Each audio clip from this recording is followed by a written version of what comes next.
Hello everyone, আসসালামু আলাইকুম। কেমন আছেন আপনারা? আলহামদুলিল্লাহ, আমি অনেক ভালো আছি।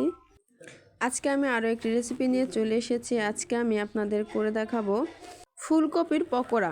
আসুন তাহলে রেসিপিটি শুরু করা যাক।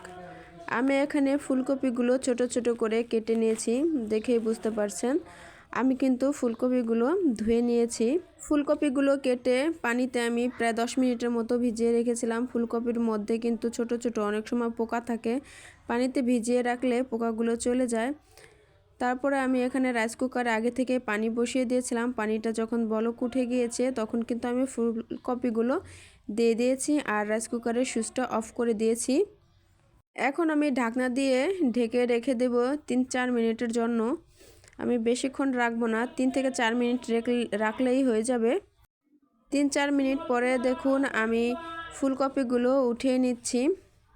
পানিটা ঝরিয়ে আমি একটা পাত্রে উঠিয়ে নিচ্ছি। আমি এভাবে সবগুলো ফুলকপিগুলো উঠিয়ে নিলাম। ফুলকপিগুলো ঠান্ডা হয়ে গেলে আমি চলে আসলাম অন্য প্রসেসিংয়ে। এখন আমি এর মধ্যে দিয়ে দিব বেসন। আপনারা যেভাবে বেসনটা দিবেন, যেন ফুলকপির গায়ে যেন বেসনটা লেগে থাকে, এখানে আমি চামচের সাহায্যে দিয়ে দিচ্ছি। নিজের অনুমান অনুযায়ী দিয়ে দিলাম হাফ চামচ হলুদের গুঁড়া আর হালকা ঝালের জন্য একটু মরিচের গুঁড়া, আর দিয়ে দিলাম অল্প একটু ধনিয়া গুঁড়া, আর দিয়ে দিলাম স্বাদ মতো লবণ। আর আমি কিন্তু ফুলকপিটা সিদ্ধ করার সময় একটু লবণ দিয়েছিলাম, তাই এখানে আমি একটু কম করে লবণটা দেব। আর দিয়ে দিলাম রসুন বাটা। এখন আমি অল্প পানি দিয়ে বেসনটাকে ফুলকপির সঙ্গে মাখিয়ে নেব। আমি কিন্তু প্রথমে কোনো পানি দেইনি, ফুলকপির গায়ে যে পানি ছিল তাই দিয়ে একটু মাখিয়ে নিলাম, কিন্তু তাতে যখন হলো না তাই আমি এখানে আলাদাভাবে পানি দিয়ে আস্তে আস্তে করে মাখিয়ে নেব।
আমি খুব ভালোভাবে ফুলকপিগুলো মাখিয়ে নিলাম।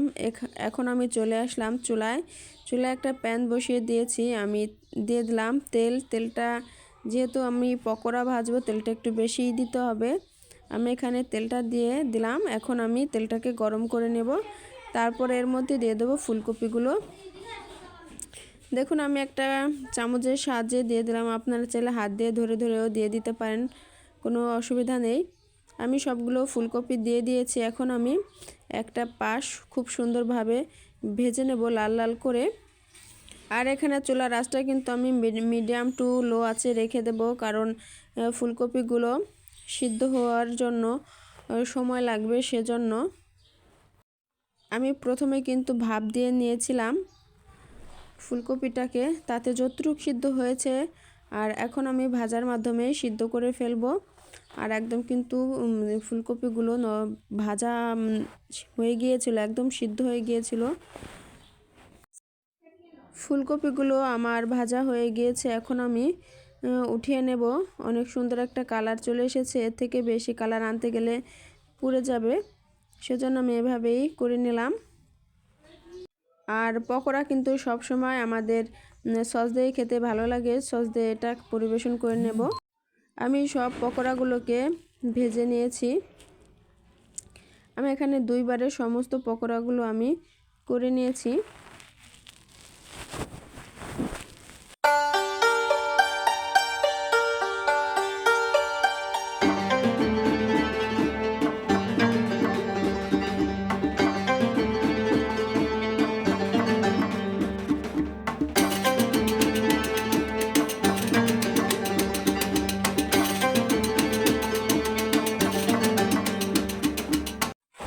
দুইবারে আমি সবগুলো পকোড়া ভেজে উঠিয়ে নিয়েছি। পকোড়াগুলো কিন্তু খেতে খুবই মজাদার হয়েছিল। ফুলকপি শেষ হতে হতে আপনারা কিন্তু এভাবে পকোড়াগুলো বানিয়ে খেতে পারেন।